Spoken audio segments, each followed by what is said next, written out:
Fresh U.S. airstrikes in Sana'a killed at least 12 and wounded 30 others. 3 Lebanese soldiers killed in ammunition explosion.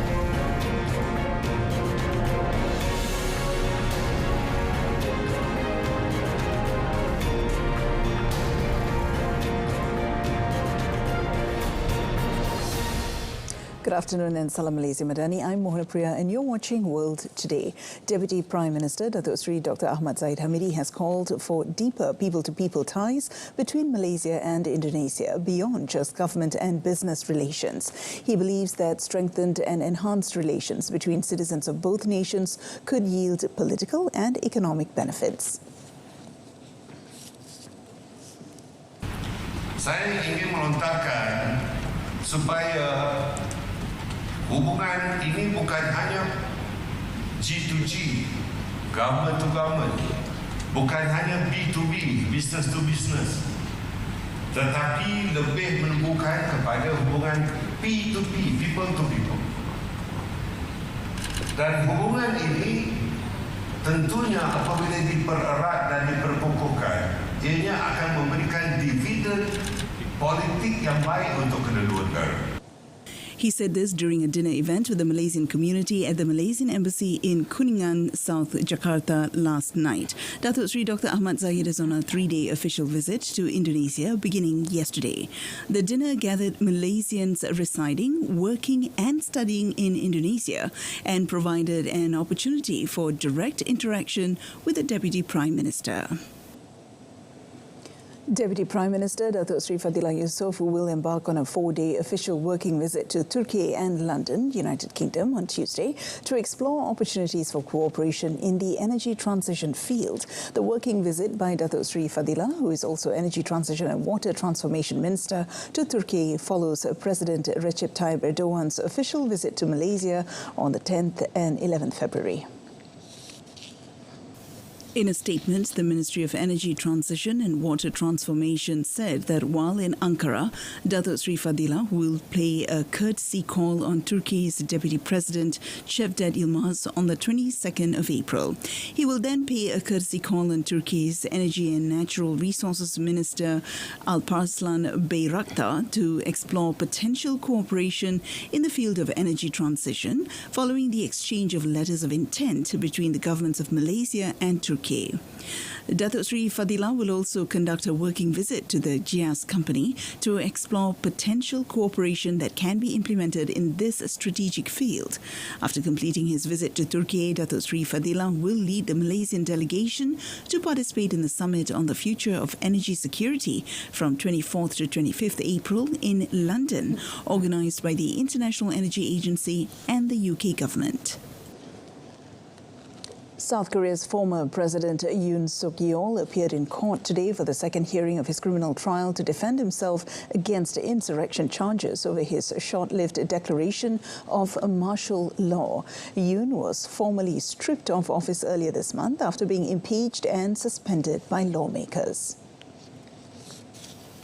He became South Korea's first sitting head of state to be arrested in January in connection with a criminal case against him. Yoon's court appearance on Monday is the first time media were allowed to film the former president's criminal trial. During the first day of his criminal trial last week, the ex-president defended himself in court, speaking for more than 90 minutes, denying that he had committed insurrection. If found guilty, Yoon would become the third South Korean president to be found guilty of insurrection after 2 military leaders in connection with the 1979 coup. For charges of insurrection, Yoon could be sentenced to life in prison or the maximum penalty, the death sentence. But it is highly unlikely that sentence will be carried out, as South Korea has had an unofficial moratorium on executions since 1997. The Israeli military has released details of an investigation into its own killing of 15 Palestinian paramedics and aid workers in Gaza last month, claiming its code of ethics was not violated and only one soldier is dismissed in an attack that sparked outrage in the international community. The Palestine Red Crescent Society and the Israeli rights organizations breaking the silence rejected the findings of the Israeli probe on Sunday. PRCS President Younis Al-Khatib said the Israeli narrative on the killings in Rafah was contradictory. Al-Khatib said it is incomprehensible why the occupation soldiers buried the bodies of the paramedics in a criminal manner. Al-Khatib added that the Israeli military communicated with the paramedics before killing them and that the evidence, including a video showing their ambulances flashing emergency lights, proved the falsity of the occupation's narrative regarding the limited visibility at the site. He also said an independent and impartial investigation must be conducted by a UN body.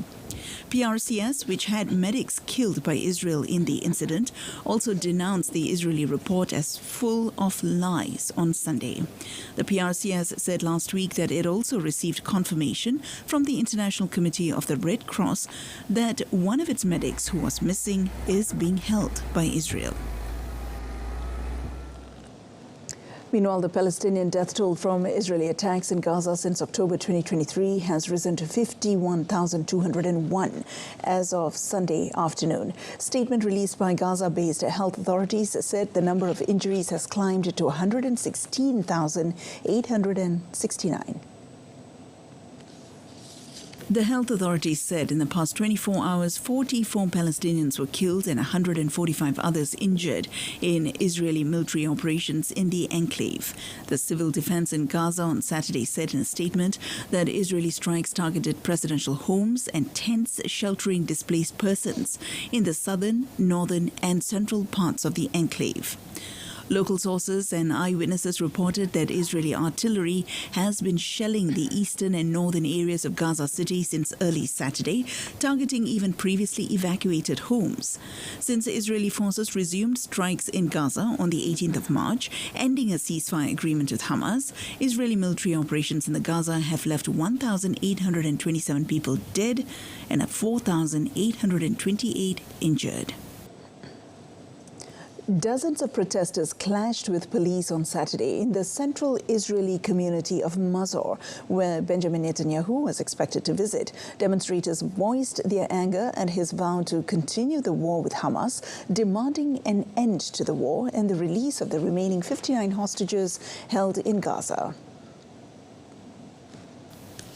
Tensions flared as protesters pushed against police barricades, with some attempting to breach a makeshift gate. The demonstrators carried signs and chanted slogans, accusing Netanyahu of prolonging a war they believe has achieved nothing but destruction. You think because people here don't care from the people in Gaza, when we do care about them, we think there are too many people innocent that were killed. Of course, we want our kidnapped back, and we are worried for our soldiers. We don't think there is any reason to continue this war. We don't think that revenge is the solution for what happened here.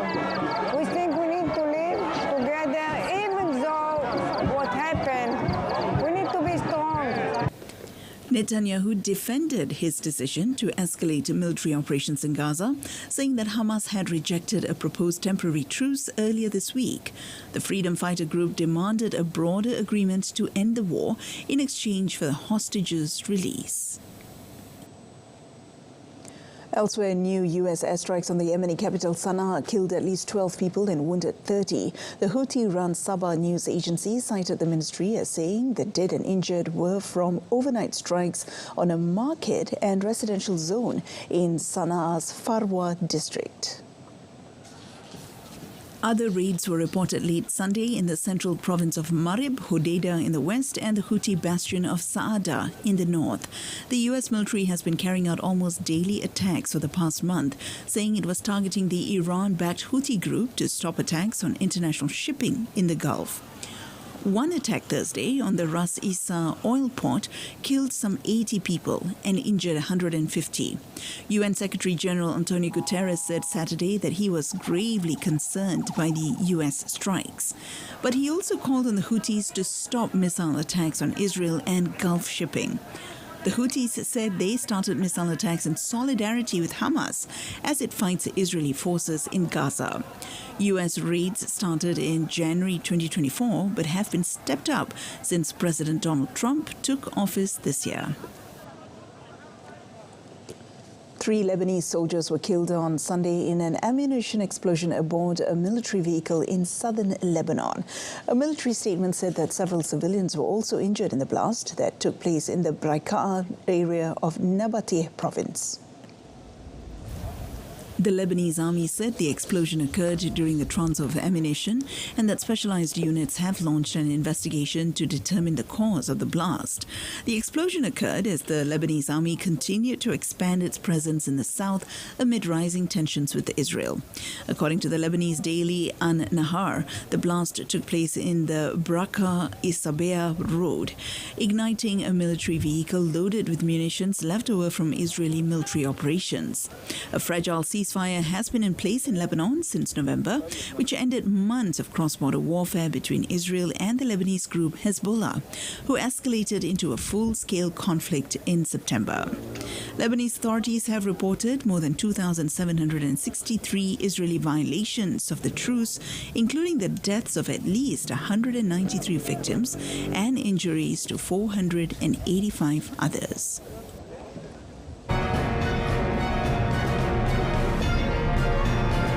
Coming up, 11, including 3 children, killed in New Delhi's building collapse. Stay with us. A fisherman died after being swept off the rocks near Sydney on Sunday, stretching the Easter weekend death toll of drownings to 6 as huge waves battered Australia's east coast. I've never seen. New South Wales police said in a statement that emergency services winched 2 people from the surf at Watamolla Beach, but one of them could not be revived. The pair had been fishing when swept off the rocks on the outskirts of southern Sydney. The second person, a 14-year-old boy, was in stable condition in hospital. The drowning continued a run of fatalities over the holiday weekend, with a search ongoing for 2 other people still missing in the surf since Friday, one off Sydney and one off Melbourne. Surf Life Saving Australia (SLSA) issued a warning on Thursday that strong swells would create hazardous surf conditions along the coasts of New South Wales and Victoria. 3 people drowned on Friday in New South Wales, where a woman died and a man went missing after they were swept into the sea near Melbourne.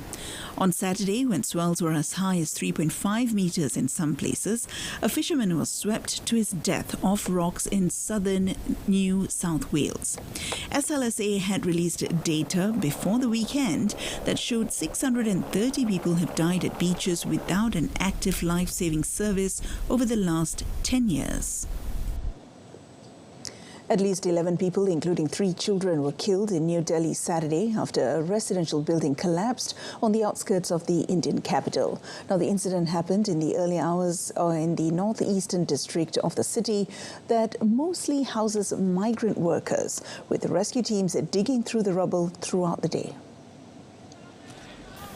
11 people were pronounced dead, though 11 others were rescued and taken to hospital, with 5 of them still undergoing treatment. The residential building, located in the outskirts of New Delhi, housed mainly migrant workers. Indian Prime Minister Narendra Modi said he was saddened by the loss of lives. The cause of the collapse was not immediately known. Modi's ruling Bharatiya Janata Party recently won the Delhi state elections for the first time in almost 3 decades. Delhi Minister Kapil Mishra blamed corruption in the municipal government run by a rival political party for such building collapses. Building collapses are frequent in India, and illegal structures, often home to migrant workers, are common in big cities. A massive fire broke out at a landfill in India's western Nagpur city on Saturday, blanketing the area with thick smoke and stoking fears that the blaze could spread to nearby residential areas. Huge clouds of smoke billowed from the dumping site as firefighters raced to douse the fire in Nagpur, where the temperatures almost touched 45 degrees Celsius. According to Nagpur Chief Fire Officer BP Chandra Khede, firefighters from 11 fire stations were mobilized to fight the blaze, which was spread spreading further due to strong winds. The cause of the fire is still being investigated, but landfill fires are a common occurrence in India, especially during summers, as excessive emission of methane gas from untreated waste coupled with high temperatures often lead to such blazes. The Iraqi capital Baghdad hosted over the weekend the 13th Security, Defence, Military, Industries and Cybersecurity exhibition. According to the Prime Minister's office, 155 companies from 24 countries, including 65 Iraqi companies, participated in the exhibition, which represents a strategic platform showcasing the latest innovations and technologies in the fields of defence and cybersecurity. The exhibition represents a platform providing defence solutions and modern security technologies in communications, surveillance systems and police equipment. Additionally, the exhibition seeks to expand Iraq's defence capabilities, provide new opportunities for international security cooperation, facilitate the exchange of expertise across institutions and advance the country's defence sector. The Iraqi Prime Minister Mohammad Shah al-Sudani stressed during his remarks at the exhibition, which runs through 22nd April, that it could be a useful venue for scientific and technical collaborations between participating companies and the public and private sectors of the industrial sector in Iraq.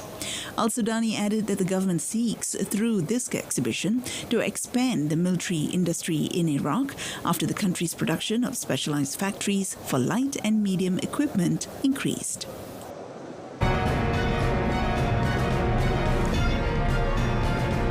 In sports, Liverpool closer than ever to Premier League title. Stay tuned.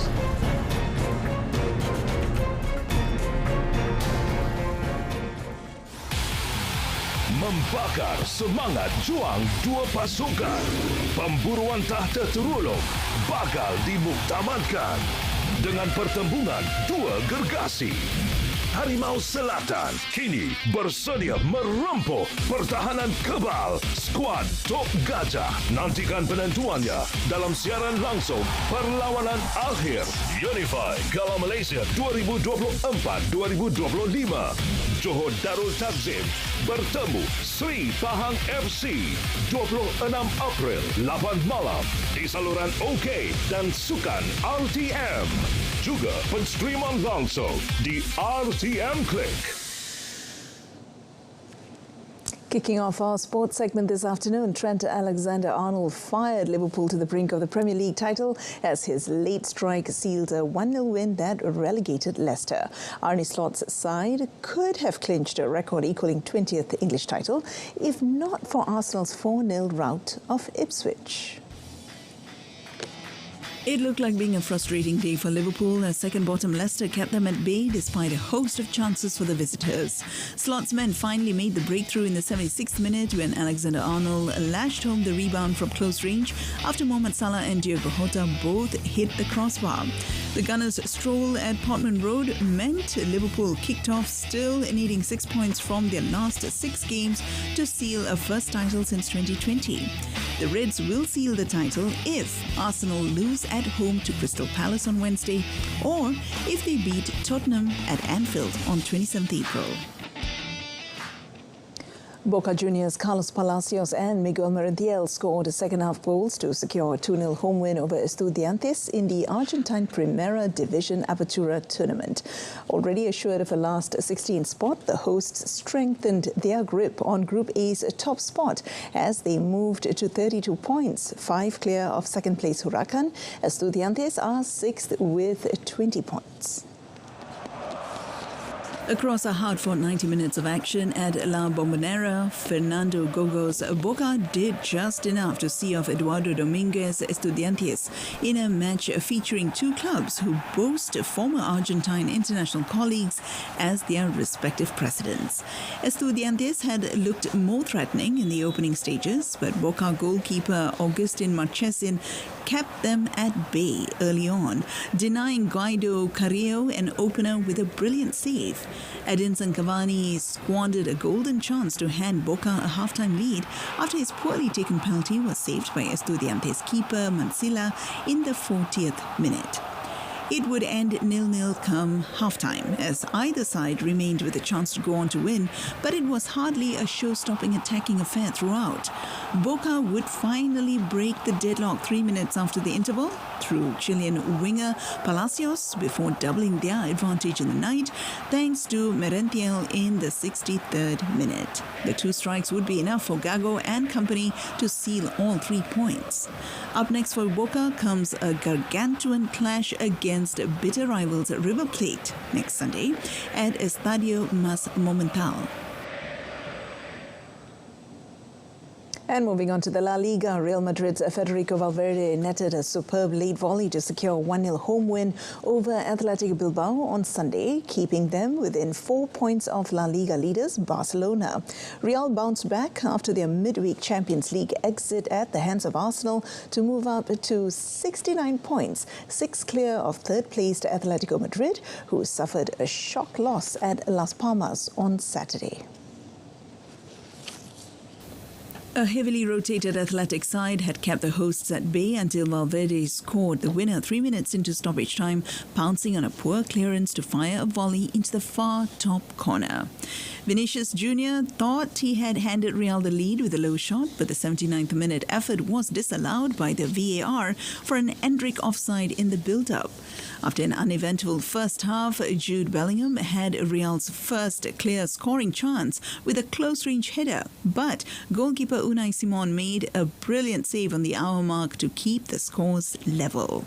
Fresh off reaching the Europa League semi-finals, Athletic stayed disciplined in the defence, frustrating Real for much of the match, but failing to create scoring chances of their own. Athletic's resistance finally broke, and the late defeat leaves them fourth in the standings with 57 points. Barcelona's Robert Lewandowski has suffered a hamstring injury, the La Liga club said on Sunday, after the Polish striker was forced to come off in their 4-3 win over Celta Vigo. Lewandowski, who made his 100th La Liga appearance on Saturday, went down clutching his leg late in the game, which Barca won in the 98th minute to extend their La Liga lead. Barca said in a statement that tests carried out on Sunday have confirmed that Lewandowski has an injury to the semitendinosus muscle in his left thigh. It added that Lewandowski's return to the team training will depend on how the injury progresses. The club did not give a timeline on his return, but a hamstring injury may rule the 36-year-old, who has scored 40 goals this season, out of the Copa del Rey final against Real Madrid next weekend. Spanish media reported he might be sidelined for 3 weeks, a potentially huge blow for Barcelona, who face Inter Milan in the Champions League semi-finals in the coming weeks. Lewandowski is the leading scorer in La Liga this season with 25 goals, 3 more than Real Madrid's Kylian Mbappe. Oscar Piastri won the Saudi Arabian Grand Prix on Sunday to seize the lead in the Formula One World Championship from McLaren teammate Lando Norris, with his third win in 5 races. Now, Red Bull's 4 times champion Max Verstappen was runners-up, 2.843 seconds behind the Australian after starting from pole at Jeddah's Corniche circuit, but collecting a 5-second penalty for a first corner clash with Piastri. There was immediate controversy at the start as Verstappen and Piastri went side by side into the first corner, with the Red Bull emerging ahead after cutting across the runoff. Stewards decided the champion was at fault and handed him the penalty. The safety car continued a sequence of appearing at all 5 races in Saudi Arabia so far, with an appearance at the end of the opening lap after Verstappen's teammate Yuki Tsunoda and Alpine's Pierre Gasly collided and crashed. Charles Leclerc was third for Ferrari's first podium of the campaign, and Norris clawed his way from 10th on the grid to 4th. Victory made Piastri triumphant in Bahrain last weekend and China last month, the first Australian to lead the championship since his manager Mark Webber in 2010, and also the first back-to-back winner this season. He now leads Norris, whose race was heavily compromised by a crash in qualifying, by 10 points after starting the night 3 behind. Piastri has 99 points to Norris' 89 and Verstappen's 87. Champions McLaren stretched their lead over Mercedes in the constructors' standings to 77 points. On to tennis, Holger Rune denied red-hot favourite Carlos Alcaraz a third Barcelona Open trophy when he stunned the Spaniard 7-6, 6-2 in the final on Sunday to lift his first title in 2 years. Having to stay in the set twice before forcing a tiebreak. Alcaraz saved 2 more set points in the tiebreak as Rune began to dictate points once again, and the Dane finally converted his 5th set points when the top seed's return went long. Meanwhile, Germany's world number 3, Alexander Zverev, celebrated his 28th birthday in style on Sunday, easing to the ATP Munich title with a 6-2, 6-4 win over American Ben Shelton. The top-seeded Zverev, appearing in his first final since losing to Jannik Sinner in the Australian Open title decider in January, had little trouble dealing with Shelton, ranked 15th in the world. The German was in control from the outset against the 22-year-old second-seeded American. Zverev forced Shelton into several mistakes before converting his first match point after just 71 minutes.